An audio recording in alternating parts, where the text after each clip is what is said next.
Hello, my name is Barbara Bond. You have recently started a journey for life, but as concerned as you may be, this isn't a journey that you will make alone. Millions have traveled the same path before you, and many of them stand ready to help and encourage you and your loved ones along the way. Certainly, you'll meet other people who are in treatment, and you'll meet their families and friends, because cancer touches more than just individuals. You will become a part of a family of healthcare professionals who care deeply about you as a person, who employ the latest technologies, the most proven processes and medications, professionals who will take consistent steps along the way to encourage you while they guide your treatment. It wasn't too long ago that I was diagnosed with cancer, much like you are today. And it's kind of an anxious time in one's life, and a lot of people experience a lot of fear and anxiety through that process. What I decided to do early on was really trust the healthcare professionals that were surrounding me, my doctors, my nurses, those who deal with this day in and day out, who've been well educated, do know best. And it was really good for me to trust them. But it's also good for me to surround myself with friends and family and co-workers who understood, who would walk along beside me during this process. In fact, I have one gentleman that's a really good friend of mine who's frankly quite a bit older than I am. He gave me some great advice. He said, "Ron, you know, with you having cancer at your age, you know, a lot of ways you're going to be just like I am." He's in his late 70s now, and the things he's facing are the same things I was going to face.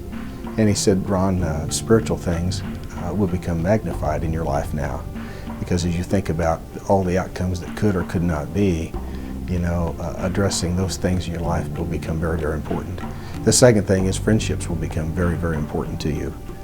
Telling your friends and loved ones how much you love them and thank them for what they've meant to you and what they've done in your life. Of course, it's always good to have your financial affairs in order, and that's good advice no matter what happens to you or to me. That becomes very important also. And he said, you'll find that each day that you live is a special day. It's a bonus day. It's a day that, you know, you appreciate more than maybe anybody else could. One of the major blessings that came out of this is I've adopted a lot of those philosophies for my life, and I count each day as a bonus day. And one of the unintended outcomes of me fighting through my battle with cancer was that I have an appreciation for life like I would never have had. So I'm going to be able to live my life more fully than I ever would have dreamed of because of cancer. And I guess that's what I'm here today to tell you. There is hope. There is goodness that comes out of maybe a very unfortunate and significant bad thing that's happened to you and happened to me. But today I would count my cancer journey a blessing to my life. And I'm living today in a more full way than I ever could have dreamed of. And for that, I am really blessed. I was diagnosed with breast cancer when I was 27 years old. And I guess I was one of those people that no one thought that it would happen to me. I was the epitome of good health. I exercised daily. I did all the right things. I was very concerned about the welfare of my body, and so I took care of it. I had my third child. He was 6 months old when I noticed a lump. We let it go about 3 more months, and at the 9th month checkup it was still there. So he said we better take a closer look at this, and within 48 hours it was diagnosed as breast cancer. And my world was rocked. And from there, it all happened very quickly. The doctors I had were wonderful. I got right in, and I went right ahead and went in with chemo. And I remember my doctor telling me that he was going to make me really sick to make me really better. And I've always been a very positive person. I'm very strong in my faith, and so using those two tools I think really helped me get through 8 months of not very good days at times. I did stay very positive. I had a great support role. I missed 4 days of work during my 8 months of chemo. I was supported by friends and family and church, and I really feel that is what helped me get through it. Otherwise, to do that journey alone would be insurmountable. So I had kids I had to take care of, I had a job I had to do, I had a husband to feed, I had coaching responsibilities, and I think because of all of those things, I didn't let it get to me. I knew that I had to get through with those things, and I'm a very determined person, and so whatever it was going to take, I was going to accomplish those things.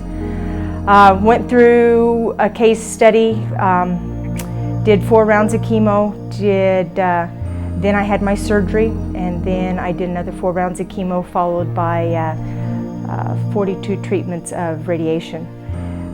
Looked at it as my summer job. It was the first thing I did every morning at 7 o'clock. I woke up and drove straight in, did radiation, and 15 minutes later I was back home and my day started. Since then, I've been a good advocate. I've tried to help other people in any way that I can, just because it's quite a eye-opener to walk into the cancer center and you know, you kind of look around the room and you see people with no hair, you see extremely sick people, you see generally elderly people, you don't see a lot of young faces in the crowd. So that was probably very hard because I had many questions as to why me, and then I came to the challenge, why not me? Because I felt I was going to kick this and I could be somebody that could go around and tell my story and be an encouragement and inspiration to others. So today I am cancer-free. I am 4 years into it. This magical 5 years has got 1 more year on me, but I am very determined, and I think I'm going to beat this. I know I'm going to beat this.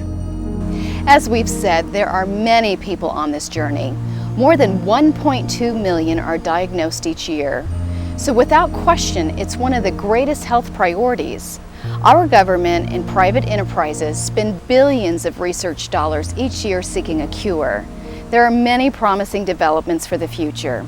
In the meantime, our treatments are so much better than in the past.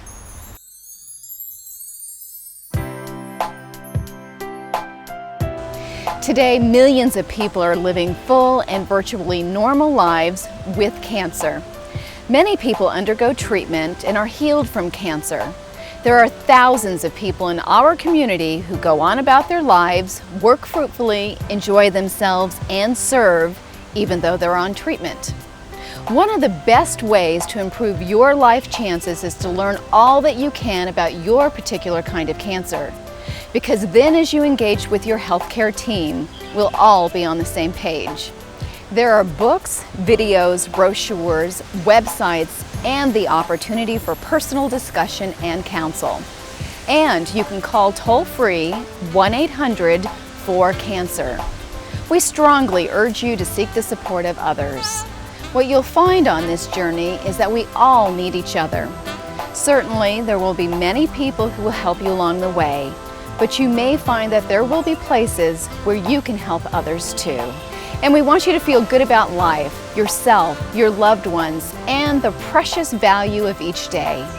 In spite of the challenges, there's a lot to be thankful for every day. We think it's important for you to see yourself as one who faces a challenge, certainly, but with strong support. There are things you can do, steps you can take, just as you're taking first steps today. Believe that today you can take important steps to give yourself a greater prospect for life.